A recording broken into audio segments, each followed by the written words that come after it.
Agoy, naku guys. Pag ganyan guys, tanggalin mo na lang yan. Mayroon kasi hindi lang nag-iisa ha, nag-comment sa akin na yung bulitas niya ba nilagay, nakabuka daw isang buwan na, hindi pa naghilom. Sabi ko, tahiin mo yan. Tinahi na niya, wala pa rin. Kasi lalo na kung bulitas malaki at di maayos paglagay ang bulitas, nakabuka siya. Ang payo ko sa inyo guys, tanggalin nyo yan. Naku, delikado yan, mapasukan ng bakterya guys.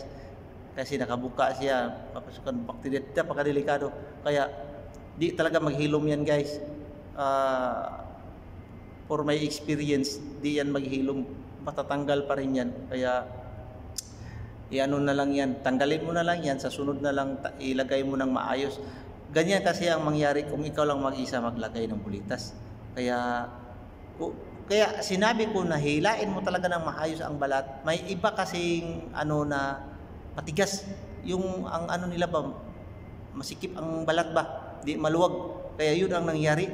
Kaya guys, ang payo ko sa mga ganyan guys, huwag kayong magpanik.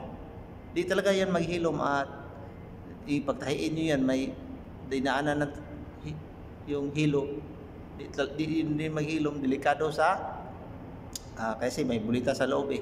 Delikado sa bakterya, papasok dun mga germs, dumi. Kaya ang payo ko sa inyo, tanggalin niyo yan sa ipahilom, maayos na siya yan.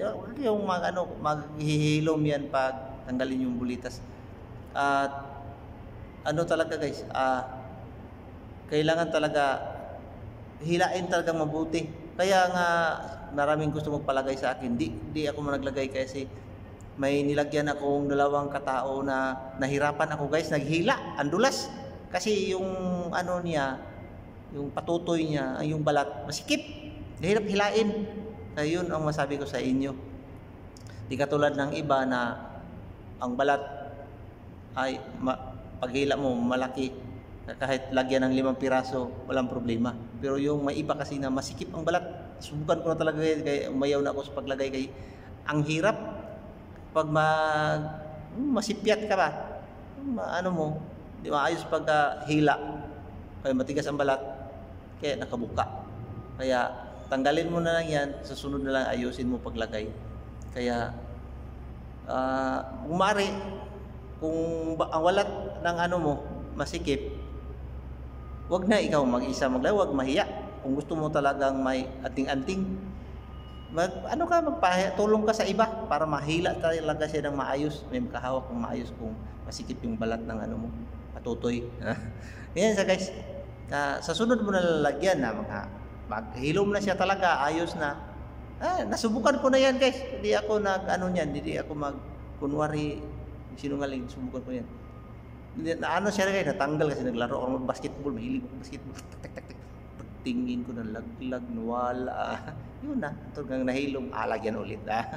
Yan na siya guys, thanks for watching. Pag-subscribe ka naman, ikaw lagi ka nanood, ka nag-subscribe, pindutin mo yung bell. Pwede i-like mo para malaman sa iba na hindi pa alam. Thanks for watching.